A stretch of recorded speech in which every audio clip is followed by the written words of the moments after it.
အားလုံးပဲမြင်လာပါတန်းကတော့ဂျပန်မှာဖြစ်သွားတယ်ဖြစ်ရမှဇလန်တစ်ခုလို့ပြောကြပါတယ်ဇလန်တွေကမျိုးသမီးနာမည်ကိုတော့ရှုပ်ဝထားတာကြောင့်အီမီလို့သုံးလိုက်ပါမယ်အခုခက်ကအယုတ်လို့ပြောလိုက်တာနဲ့လာဘူးရုပ်ကလေးတွေကခက်စားနေတာကိုသိကြမှာပါအီမီကလည်းအဲ့လိုပါပဲသူမကရပောင်းများပါအိမ်မရတာကြာခဲ့ပါပြီဒီပြဿနာကဘယ်ကစလဲဆိုတော့တစ်တော့ကနေလာဘူးရုပ်တွေကိုဖောက်ပြတဲ့ဗီဒီယိုတွေကနေစခဲ့တာပါအဲ့လိုမျိုးသွားလေးတွေဖြစ်နေတဲ့ရုပ်တွေကိုဖောက်ပြတဲ့လူတွေရဲ့ emotion တွေကိုထိုင်ကြည့်ရတာကိုသူမှလည်းနှစ်သက်လာခဲ့ပါလေအစားတော့ဒါကလေးကလာလုပ်တွေပါကလေးစိတ်မကုန်းသေးတဲ့လူတွေပဲလုပ်တာဆိုပြီးသူမှလည်းလိုက်ပြီးကြည့်အောင်တတ်ပဲဆိုပြီးမယ်ဒါတွေကကြီးတာများလာတော့သူမှကိုယ်တိုင်လည်းတပူးလောက်ဖွင့်ကြည့်ခြင်းခဲ့ပါလေဒါနဲ့ line ပေါ်မှာရှားကြည့်ခဲ့ပြီမဲ့ဆိုင်တိုင်းကရောင်းထွက်သွားပြီဆိုတာကြီးပါပဲပြန်အောင်သမားကြီးအမြန်လူဝယ်တာဖြစ်နိုင်တယ်ဆိုပြီးအဲ့လူတွေကိုသူမှစိတ်ထဲကနေမုန်းလာခဲ့ပါလေနောက်ဆုံးတော့ဝီဇယ်လာတယောက်ကိုရှာတွေ့ခဲ့ပါလေသူ့ကောင်နဲ့ဝင်ကြည့်တော့လေ review တွေကကောင်းတာနဲ့လာဘူးရုပ်ချန်သေးတာရနိုင်အောင်ငါလို့တွားမိတော့ရပါတယ်တဲ့ဝီဇယ်လာသမားကပစ္စည်းကိုပန်းချံမှာလာယူပါဆိုလို့သူမှလည်းဖုန်းနဲ့ဗီဒီယိုရိုက်ပြီးစောင့်နေခဲ့ပါတယ်တကူပြဿနာဖြစ်လာခဲ့မှတ်တမ်းရှိအောင်လို့ပေါ့ခဏကြာဝီဇယ်လာသမားကလာဘူးရုပ်ဘုံကိုကန်ပြီးရောက်လာခဲ့ပါလေဝန်စားတွေကတော့ပုံမှန်ပါပဲဒါပေမဲ့သူ့မျက်နှာကဖြူခွက်ပြီးတော့ဖြစ်နေပြီမျက်လုံးတွေကလည်းမြည်ရဲနေတယ်ကျမကြီးမကောင်းတဲ့ပုံစံတော့မဟုတ်ဘူးသူကြည့်ရတာပင်ပန်းနေပုံရတယ်အနီးနားရောက်တော့ရုပ်ဘုံကိုပေးတယ်ပြီးတော့ရီဆယ်လာသမားကပြောတယ်ဒီထဲမှာအယောင်မျိုးစုံပါနိုင်တယ်အမဲရောင်လေးလည်းပါနိုင်တယ်ပါကြမလည်းပါမယ်တဲ့ရီဆယ်လာသမားစီကဆိုတော့သူမှလည်းပုံမှန်ဈေးတစ်ပုတ်ပေးလိုက်ရပါတယ်နောက်ထပ်ရီဆယ်လာသမားကထပ်ပြောသေးတယ်ရောင်းပြီးပြည်စီပြန်လဲလို့မရပါတဲ့ငွေလည်းပြန်မအမ်းပြီပါကိုထိုင်နဲ့ကိုကံမဲတဲ့သူမှလည်းအနေငယ်တော့ထိတ်လန့်သွားခဲ့တယ်ကိုထိုင်နဲ့ကိုကံမဲဆိုတာကမဟုတ်မှရဲ့စကားကြီးကိုသူမှလည်းပြန်ပြောချင်ပေမဲ့စောနာလူကနောက်တော့လည်းမြည်ပဲထွက်သွားခဲ့တယ်အိမ်ပြန်ရောက်တော့သူမှဆက်ချင်းမဖွင့်သေးပါဘူးသပွဲကုံပေါ်တင်တိုက်တဲ့မီးလိုကိုဖွင့်နောက်တော့ဖုန်းကိုထောင်ပြီးဗီဒီယိုရက်ကော့ယူဖို့လုပ်ခဲ့ပါလေပထမဆုံးအနေနဲ့ပုံကြီးကိုဖောက်ကြရအောင်လို့သူမှတိုးတိုးလေးပြောလိုက်တယ်ဘုံကိုဖွင့်လိုက်တဲ့အထဲမှာအယုတ်ဘုံကရှောက်ဘုံတွေ့ရတယ်ပထမတစ်ခုကိုခက်ညံ့ညံ့ပဲဖွင့်ဖောက်လိုက်တယ်ပထမတစ်ယုတ်ကရှစ်စရာကောင်းတယ်အမွှေးပွားတယ်တွားလေးတွေကလည်းပြုံးနေတယ်အယောင်ကလည်းပြားယောင်လေးသူမှလည်းဒီယုတ်လေးကိုရမ်းချိုက်ခဲ့တယ်နောက်တစ်ယုတ်ကလည်းရှေ့ကအတိုင်းပဲအယောင်လေးပဲကွဲသွားခဲ့တယ်ဒီယုတ်လေးကိုလည်းသူမှကကြိုက်ပြန်တယ်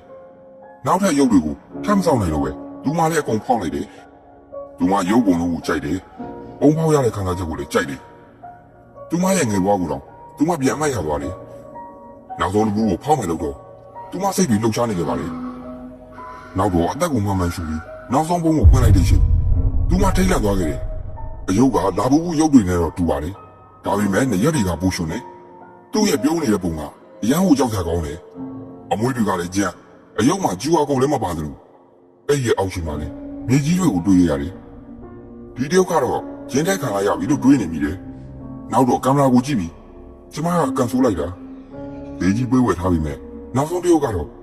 ရုပ်ဆိုးဆိုးလာဘူးကြီးဖြစ်နေခဲ့တယ်ထားလိုက်ပါလေဆိုပြီးဗီဒီယိုပေါ်မှာလာဘူးရှောက်ရောက်ကိုတင်ပြီးဗီဒီယိုရယူခဲ့တယ်အယုတ်လေးတွေကလောက်လိုက်တာရှစ်ဆရာလည်းကောင်းတယ်ဒါပေမဲ့တယောက်ကတော့မဟုတ်ဘူးဆိုပြီ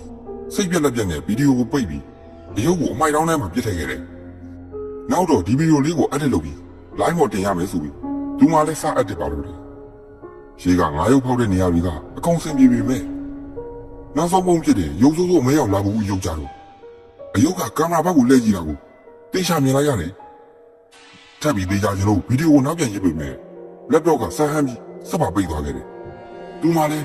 အဲ့လာဘူးရုပ်ကအသက်ဝင်နေလားဆိုလေကြောက်စိတ်နဲ့အမိုက်တောင်းကိုလမ်းကြည့်တော့စောနာရုပ်ကအမိုက်တောင်းထဲမှာမရှိတော့ဘူးပြီးရှိလည်းမရှိဘူးလက်တော့ကိုစပ်ပြန်ဖို့မယ်လို့တော့လာဘူးရုပ်ကြီးကသူမရှိကိုရောက်နေကြတယ်သူမလည်းရောက်လာပြီးစက်သိန်းတွေပါထားသွားတယ်အယုတ်ကိုအန်ဆွဲနဲ့ပြစ်ထည့်ခဲ့တယ်အဲ့ဒီညတော့သူမလည်းတဏီကုံပင်ပန်းထားတာနဲ့အိပ်ပျော်သွားခဲ့ပါလေမနေ့ရောက်တော့သူမအခန်းကတိတ်ဆိတ်နေခဲ့တယ်မနေ့ကဝယ်ထားတဲ့ရုပ်လေးတွေကိုကြည့်လိုက်တော့သူမရင်ဘတ်ပါအောင်သွားခဲ့တယ်ဘာလို့လဲဆိုတော့အယုတ်တွေအကုန်လုံးဖြည့်ဆည်းခံထားရတယ်လက်တွေခေါင်းတွေစုပ်ပြဲခံထားရပြီးအမွှေးတွေကလည်းတကောင်ကောင်ကိုက်ခံထားရတယ်ဝါသနံကျဲနေတယ်တရုပ်ဆိုမျက်လုံးတစ်လုံးကပြောင်းနေပြီတရုပ်ဆိုရှင်းအောင်တွေပါပြက်နေတယ်အမဲအောင်လာဘူးရုပ်ကတော့ကျမ်းမြေပေါ်မှာရှိနေကြတယ်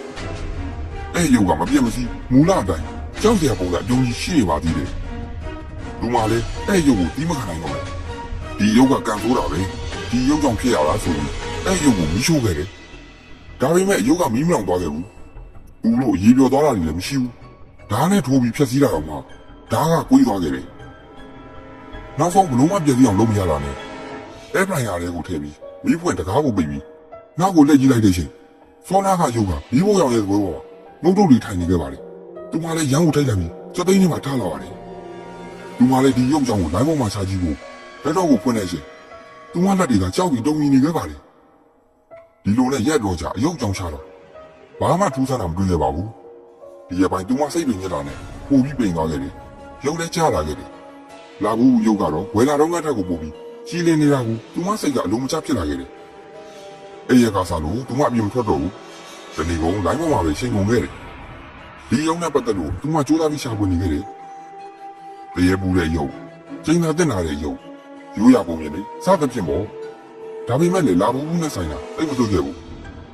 းဒါပေမဲ့နောက်ဆုံးစတစ်ခုမှာတော့လာဘူးနဲ့မဆိုင်ပေမဲ့တတော်ဆောင်တဲ့အကြောင်းနဲ့သူမလည်းစိတ်ဝင်စားသွားတယ်သူတို့ကကိုးဝယ်တာမဟုတ်ဘူးတဲ့